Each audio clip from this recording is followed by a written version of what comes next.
3.1 Practice and Research. Now, when I had my feedback from my tutor to do with the initial plan, it was agreed that for me to make alterations to the plan, which was to introduce the theme of dyslexia, we both consider that I need to research the area a little bit deeper in order to make the plan a little bit more structured and a little bit more explaining what my aims are going to be with my practice and research. So, as you could see, the work that I'd put together, which can be viewed on my blog, she put forward some suggestions, and the area that I'm going into for my practice is going to be mixed media. So on her suggestions, I started to look at John Walter and looked at his exhibition work called Capsid.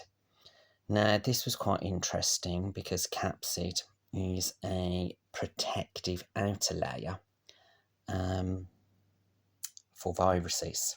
Now, I'd covered a little bit of antibacteria as a theme in my contemporary practice. So this is an area that I'm semi-familiar with, but would like to research a little bit deeper.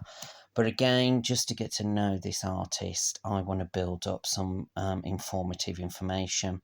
So I've been using, again, the skill of mind mapping, initial notes, as we can see, printing off some detailed work of the artist, and then I've started to sketch in some of my own drawings, and I just pulled out from previous assignments where, as we can see, some of my own work of stitching and mark making that kind of reminded me of bacteria.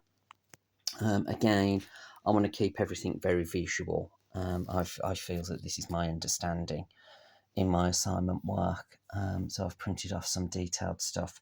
I do use a lot of photography in my research and so forth. So again, started to look at exhibitions of John Walter, and it is bizarre that when you do start to look at your own pieces of work, this in particular I've pulled out from ideas and processes, not necessarily because I want to use old samples, but this with bleaching inks kind of replicates cells. So I'm going to pop that to one side and use this as a piece of, collected information that I might use at a later date.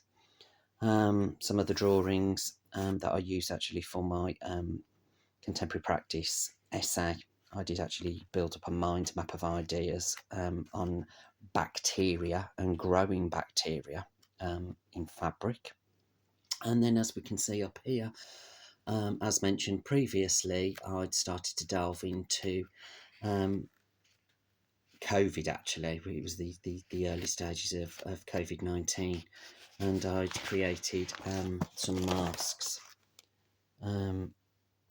with using expandable foam and neon colours as a colour palette, and then also as well from vocabulary textiles, some stitch work that I'd put together. I do feel that now bringing some old work in is going to be relevant to my research, but I think also as well it opens up and expands new areas and some initial ideas that I can go back, rework, and push the boundaries with the work. I think it's been really important for me to make documentations and so forth of the videos that I watched of John Walter. Those were really, really interesting, and how he brings together his ideas and his practices with his themes.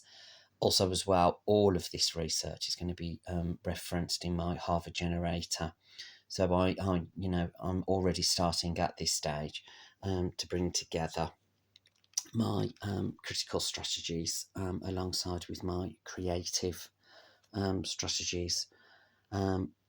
It's going to be a long process. There are lots of areas to still cover, but I kind of think it's going to start opening doorways and so forth.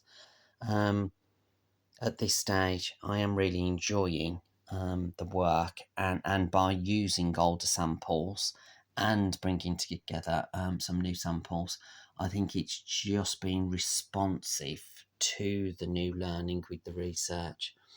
So I don't really feel that I'm at the point where I do want to start to go off in one direction and start to sort and select and refine anything at this stage. I just want the textile samples that I'm going to produce just to be a response and maybe come back to them as ideas.